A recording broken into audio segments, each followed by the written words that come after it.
उधर Israel Gaza में Hamas के अलावा दूसरे मोर्चे पर भी जंग लड़ रही है। उत्तरी इजराइल में लेबनान की सीमा हिजबुल्लाह लगातार हमलों को अंजाम दे रहा है और उसी के जवाब में इजराइल की सेना लेबनान में हिजबुल्लाह के ठिकानों को निशाना भी बना रही है, जिसका एक वीडियो IDF यानी इजराइल डिफेंस फोर्सेस की तरफ से जारी किया गया है। दावा यह किया गया है कि लेबनान की सीमा में बने हिजबुल्लाह के अलग अलग आतंकी ठिकानों पर उसके फाइटर जेट्स और हेलीकॉप्टर ने हमला किया। इसके अलावा इजराइल की सेना ने तोप के गोले भी बरसाए।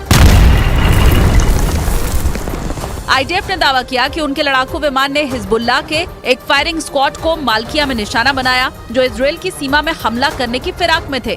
वहीं ये भी दावा किया गया कि हिजबुल्लाह के आतंकियों ने इजराइल की सीमा में 2 हमलों को अंजाम देने की कोशिश की, जिसे इजराइल के एयर डिफेंस सिस्टम ने नाकाम कर दिया। पूरा बवाल तब शुरू हुआ जब इजराइल की पुलिस ने 2 टूक कह दिया कि वो जेल से रिहा होने वाले कैदियों के लिए जश्न मनाने नहीं देगी। इससे पहले फिलिस्तीनियों ने वहां एक बड़े कार्यक्रम के आयोजन की तैयारी की थी, क्योंकि डील के मुताबिक इजराइल ने 30 से ज्यादा फिलिस्तीनियों को अपनी जेल से रिहा कर दिया। इस तरह इजराइल की अलग अलग जेलों से रिहा होने वाले फिलिस्तीनियों की संख्या बढ़कर करीब 250 हो गई। इसे एक दिन पहले हमास ने इजराइल के 8 और नागरिकों को छोड़ दिया था, लेकिन माना जा रहा है कि उसके कब्जे में अब भी 150 बंधक हो सकते हैं। और वेस्ट बैंक के जिस इलाके की सड़कों पर कैदियों के मुद्दे पर यह संग्राम हुआ, वो इजराइल के कब्जे में है, जहां हजारों फिलिस्तीनी शरणार्थी के तौर पर रहते हैं।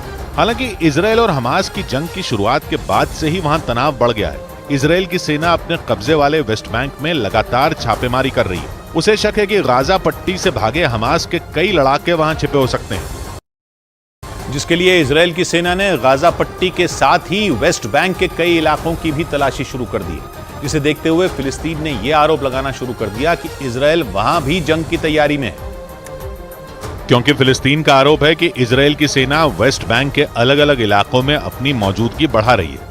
वेस्ट बैंक लंबे वक्त से इजराइल और फिलिस्तीन के बीच विवाद का मुद्दा रहा है, लेकिन 7 अक्टूबर के बाद से ये विवाद और गहराने लगा है। और इसकी बड़ी वजह यह है कि गाजा पट्टी की ही तरह इजराइल की सेना ने अब वेस्ट बैंक पर भी नजरें गड़ा दी। माना तो यह भी जा रहा है कि वहां का जेनिन शहर गाजा के बाद जंग का नया मैदान तक बन सकता है। एक दिन पहले ही ये खबर सामने आई कि इजराइल के सैनिक बख्तरबंद गाड़ियां और बुलडोजर लेकर इस शहर की घेरेबंदी में जुटे, और जिस तरह उन्होंने गाजा पट्टी का हाल किया, उसी तरह आने वाले दिनों में वो जेनिन शहर को भी तबाह कर सकते हैं। इजराइल की दलील है कि वो हमास के लड़ाकों की तलाश में वहां अभियान चला रहा है।